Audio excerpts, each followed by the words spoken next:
The next thing we need to be able to deal with angles and lines and things is to look at parallel lines. Now, I know many of us always think about parallel lines as just lines that don't touch, but the most precise or a more precise definition of parallel lines is lines which are going in the same direction.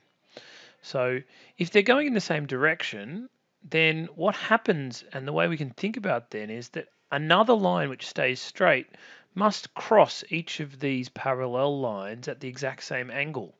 And that means if we've got multiple parallel lines shooting through, if I could draw them, well, when we have a line that goes through both, if this line is straight, all of these kind of obtuse angles at each of those intersections will be equal. And also the ones opposite because of what we call vertically opposite that we looked at last lesson. And all of the acute angles at each of these intersections will be equal.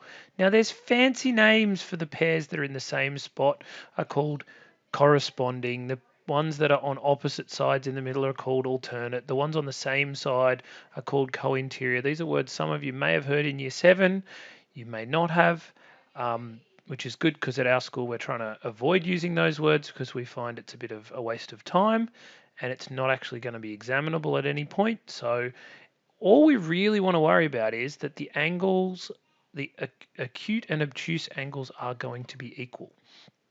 So let's have a go at an example. Firstly, and I've got a pair of parallel lines here that's actually got two different lines crossing over. And the question is, find the value of all of the unknowns. So if we wanted to go through these now, I've helpfully labeled them in a kind of easy direction. But over on this side of our diagram, the angles at the top, the four of them here, the 120, the little sharp one, the other, which would be 120, and this other small one, are going to have to match down the bottom here. So which one is A and which one is B? Well, these two are going to be the same as the 120 and the something.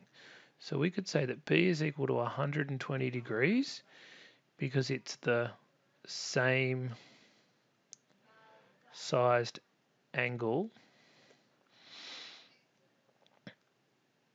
on intersection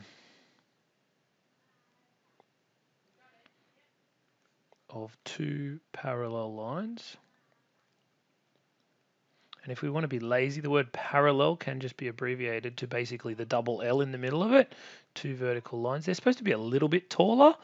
The ones on the computer where you would type, they're over above the forward slash. They're a slightly longer kind of line. That's one of them, and that's an L. But same kind of thing. A then, because if these two are 120 and 120, A has to be the other angle that makes a straight line here. So A must be the other 120 plus 60. I've almost broken my own rule about when to put degree symbols in.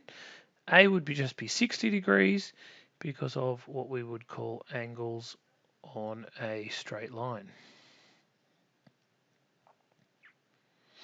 Now, if we didn't have that kind of information, if we only were asked to find A, we could have said that, well, obviously the 120 and the A have to add up to 180 because A is the same size as this angle up the top. And we could find that using angles on a straight line. Or we could just, if we really want to skip some steps, say A is 60, but we must give a reason. It says giving a reason. That's almost off the screen, but I can still just see it. Giving reasons, which means we've got to explain it. So I would just say this is the other sized angle in an intersection of two parallel lines, and I would actually write A as 180, take away the 120. If we do the second side over here, C and D, well again, this time C is the one that's the same, D is the one that's different. C degrees is going to be 140 degrees. And there's nothing over here that's got any relationship to the ones on this side because these two lines that are coming down are not parallel to each other. We're only worried about a single line crossing two parallel lines. So it's the same angles on an intersection of parallel lines. And D is going to be equal to, again, it's going to have to add up to 180. This is the acute one, so 140 plus another 40. gets us to 180 angles on a straight line. All right. And so we've got exercise 402, questions 4, 5, and 7. Now, when you get to 7, it'll ask you something a little bit different.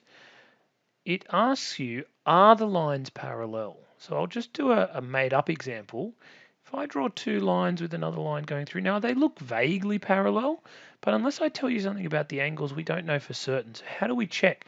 How do we actually look at those angles and work it out? Well, we actually look at them and we say, well, if this one is, oh gee, that's almost, if this line was straight, maybe it would be better as well. We'll try and keep this line more straight. If this line was 85 degrees, then as long as the sharper than 90-degree ones at the bottom are 85 degrees, as long as these ones match the ones at the top, then we know that they're equal. If the 85 degrees is on the other side, and they're here, well then what you've actually got is two lines here that are coming, and eventually these two lines will touch, meaning of course they can't be parallel lines because they're not going in the same direction. They will eventually touch if they're on a flat surface as they are here. So have a go at the exercise. Let me know if you get stuck. If you get 4 and 5 done and 7 seems a bit odd, just think about when we did Pythagoras. It's the reverse direction. We know that this thing works whenever there's a right angled triangle, so therefore it must be the other way. We can check if there's a right angled triangle. It's the same here. This only works, the angles are only the same at both intersections if the lines are parallel. So if the angles aren't the same, they're not parallel lines.